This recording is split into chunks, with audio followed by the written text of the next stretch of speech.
Io non ho una passione per il clarinetto in realtà. Io ho una grande passione per la musica. Il clarinetto è uno strumento.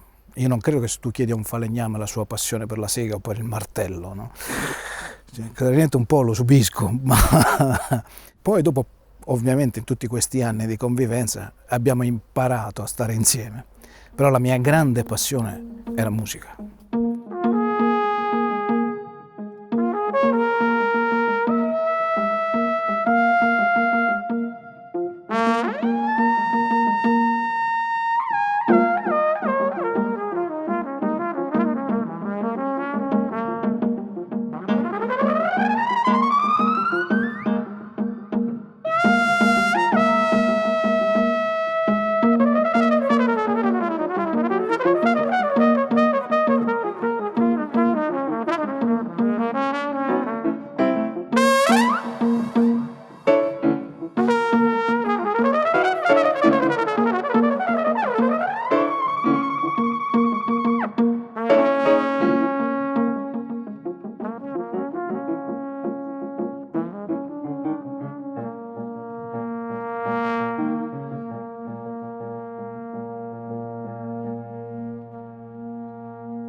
Buongiorno a tutti. Buongiorno. Come andate? Ciao. Ciao Gabriele. Ciao. Ciao. Buongiorno. Io vorrei, nella giornata d'oggi, fare le interviste a tutti e tre. Al mattino voi due, pomeriggio con te. Faremo 2 passi per il centro, che poi è piccolino. Abbiamo un piccolo rischio pioggia, così per essere sereni. Allora, abbiamo una soluzione al chiuso. Non è il nostro ideale, però. Devi stare via tu. Noi faremo la danza della pioggia. Lo so, lo so benissimo. Siamo finta di niente. Sì. No, questo gruppo per me è una gioia pazzesca, perché loro due, Pierluigi e Nando, sono 2 musicisti straordinari. Abbiamo in comune la provenienza dalla musica classica. Abbiamo condiviso da subito il repertorio, c'è una grande comunione profonda di intenti, delle analogie nella formazione. E, insomma, è forse alla base, prima di tutto, un'intesa anche umana, che forse è la cosa più bella, più importante. Insomma, facciamo sto concerto con un compositore guatemalteco. Noi dovevamo prendere sto treno, solo che la mia macchinina si erano accartocciati i parafanghi, avevano sfettucciato le ruote, che però non giravano nemmeno più. Allora io mi ricordo solo questa scena, di io e questo compositore guatemalteco con dei sassi raccolti dalla strada, stavamo dando botte ai parafanghi per far girare i mozzi delle ruote, e in quelle condizioni siamo arrivati alla stazione con sta macchina. L'ho portato e lasciato alla stazione, sono tornato a casa, solo che poi i miei genitori, che avevano ricostruito tutto, avevano lasciato biglietti, ho praticamente pagato danni per i miei primi 5 anni di maggiore età. Secondo me ci sta un brindisi in questa storia.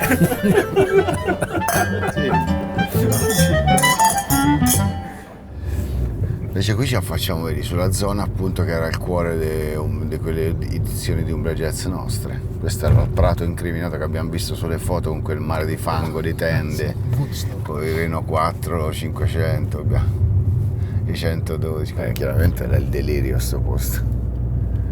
Ma tutto è lungo largo, perché poi avevano invaso tutto. Ma a me fa ridere questa immagine di questi cittadini di Castione del Lago arroccati sui bastioni, che vedono arrivare dalla pianura l'orda.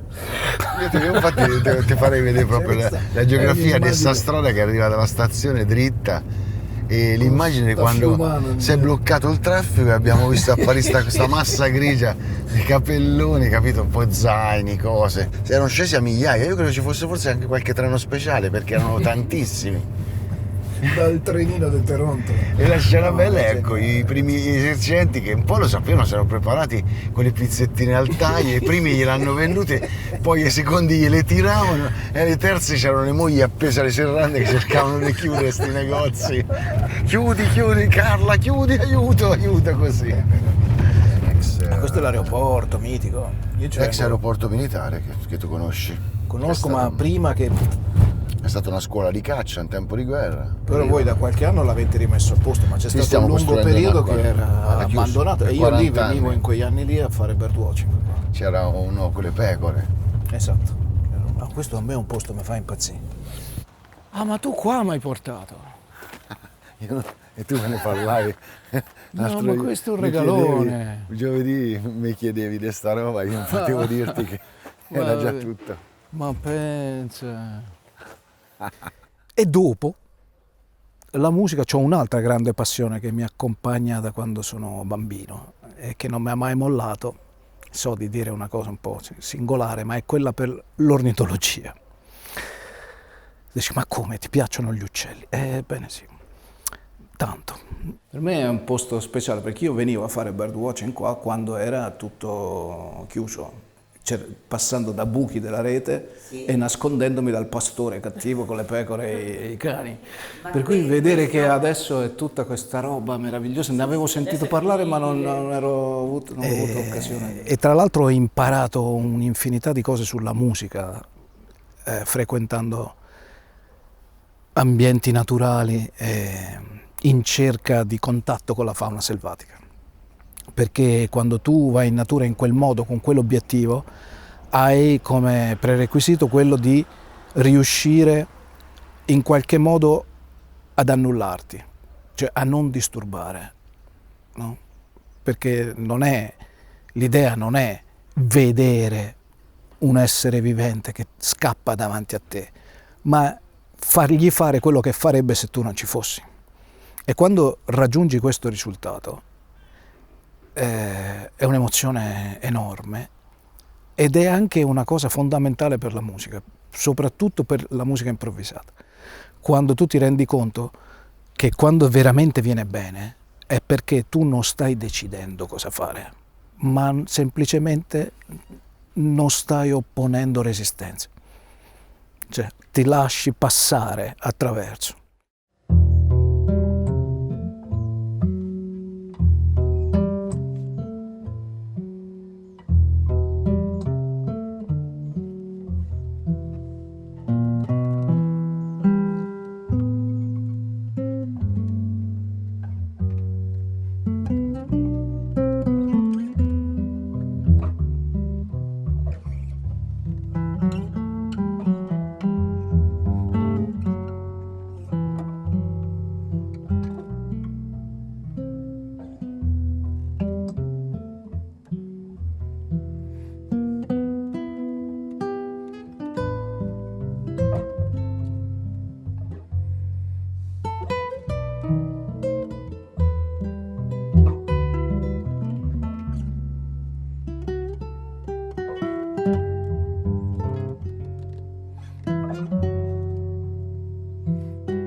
Guarda, il repertorio è fondamentale. Io ho capito, delle volte nel jazz trovo che ci sia la tendenza a privilegiare l'improvvisazione sulla composizione. Questo in certi periodi della storia era sicuramente così ed era anche sacrosanto che lo fosse. Oggi lo trovo un po' anacronistico. Io penso che il primo investimento da fare è sulla composizione, nel senso il materiale sul quale poi tu applichi la tua creatività deve essere un materiale con un valore. Ho proposto 2 pezzi meravigliosi di grandi compositori, perché penso che il valore di questo materiale sia un'informazione importante, anche una presa di posizione politico-musicale, non so come dirti. Cioè, prima di tutto suoniamo dei pezzi belli, poi se ci improvvisiamo su o no e se lo facciamo bene o no, tanto meglio, ma intanto il pezzo è bello e questi due pezzi sono bellissimi.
Allora, i girasoli sono il motivo di una colonna sonora struggente, di un film dove l'amore non trionfa ma implode, è un film di una tristezza infinita, un film di Vittorio De Sica con Mastroianni e Sofia Loren, e la colonna sonora fu commissionata al grandissimo Henry Mancini. Questa melodia è meravigliosa perché rende al meglio un po' gli orizzonti sconfinati della Russia, delle steppe russe, un po' questa carica emotiva, sentimentale, tipica anche della nostra italianità.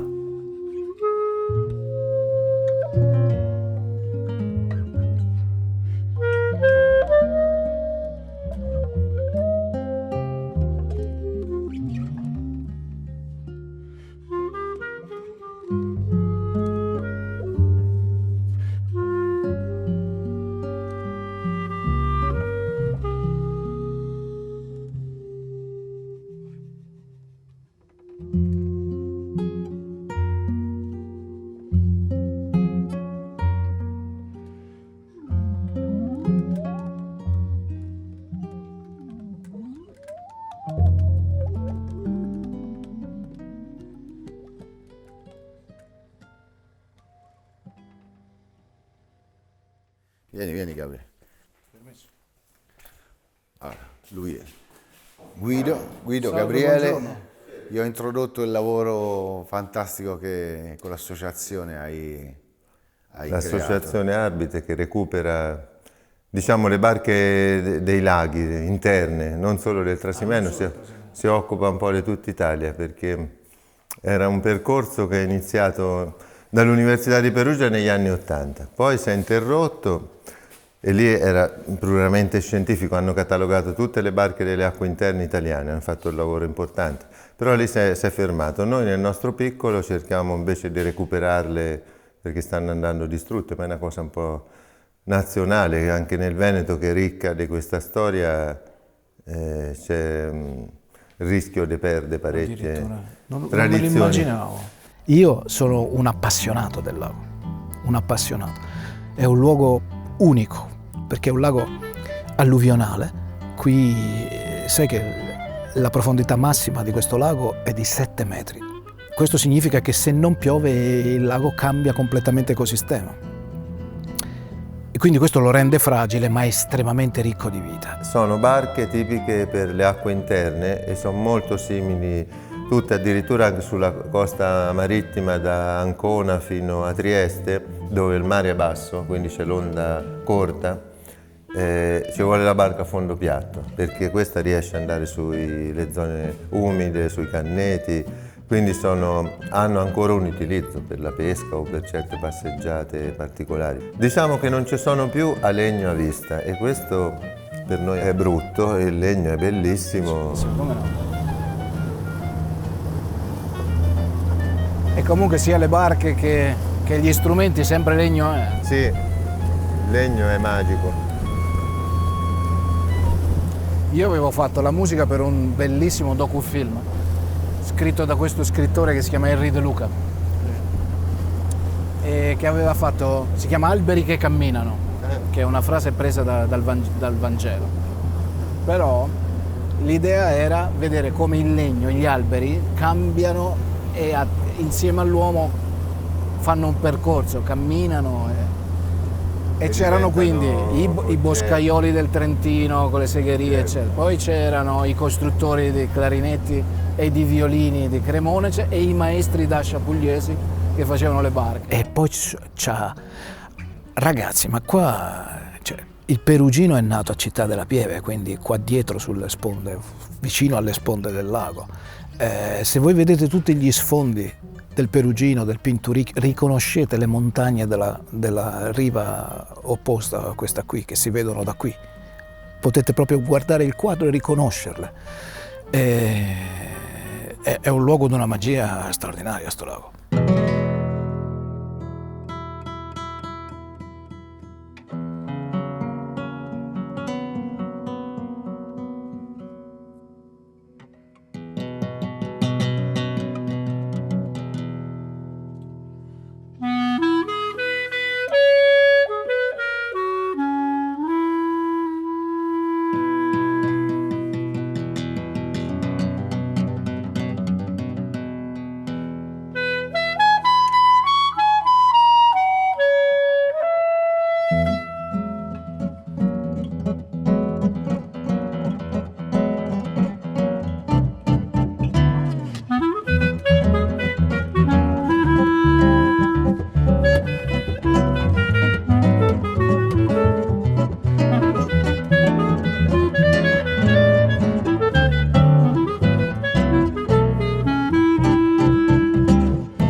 Il pezzo di Toninho Horta, Parte in Olinda, è un baiao strepitoso, che è la rappresentazione più puntuale che io ho mai sentito dell'allegria in musica. Allora, l'artista europeo sembra che, io poi sono il primo, devi essere sempre ingrugnato, vestito di nero, un po' incazzato, magari anche un po' triste, sfigato. E invece ho scoperto, andando in Brasile per tanti anni, eccetera, che un sentimento fondamentale per la vita delle persone è l'allegria, della quale un artista non solo non si deve vergognare, ma deve contribuire a condividere e a creare. Ed è difficilissimo. Tutti noi che suoniamo sappiamo che scrivere un pezzo triste è molto più facile che scrivere un pezzo allegro. Per me Toninho in questo pezzo, ragazzi, ha proprio, senza rinunciare alla complessità musicale, alla profondità del percorso armonico, alla bellezza della melodia, alle soluzioni ritmiche, c'è tutto ed è allegro, e allora non si poteva non fare.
per me, personalmente, il motivo per cui io non ne posso fare a meno è perché la musica non è altro che la forma più alta e più bella che io riesco ad individuare nella mia vita per creare rapporti, per stare insieme. Andare a un concerto e celebrare un rito laico, è entrare da soli in un luogo ed uscire insieme, avendo fatto la stessa esperienza e cantando la stessa canzone. La musica fa gli individui, li fa diventare popoli. L'Italia è un esempio classico di questo. Mica l'avrà fatta Cavour, l'ha fatta Verdi, un mio nonno umbro, un nonno friulano e un nonno siciliano di 3 generazioni fa, se si incontravano non avevano nemmeno una lingua in comune per parlarsi, non un'abitudine quotidiana, non un piatto che potevano cucinarsi. L'unica cosa che potevano fare insieme è cantare romanzi d'opera, e in quel momento lì erano un popolo. Questa è una cosa che è diventata centrale nel mio rapporto con la musica da quando frequento sistematicamente il Brasile, perché lì è evidente. È uno strumento di creazione di collettività e di identità. Il jazz, ragazzi, che ci piaccia o no, noi adesso lo studiamo come una cosa accademica, come un fenomeno culturale, intellettuale, ma il jazz è nato per dar voce a un popolo che non aveva nessuna dignità, nemmeno di umanità, figurati di diventare popolo, no? Cioè noi siamo importanti anche se nessuno se ne accorge, perché comunque continuiamo nel nostro piccolo a mettere insieme le persone.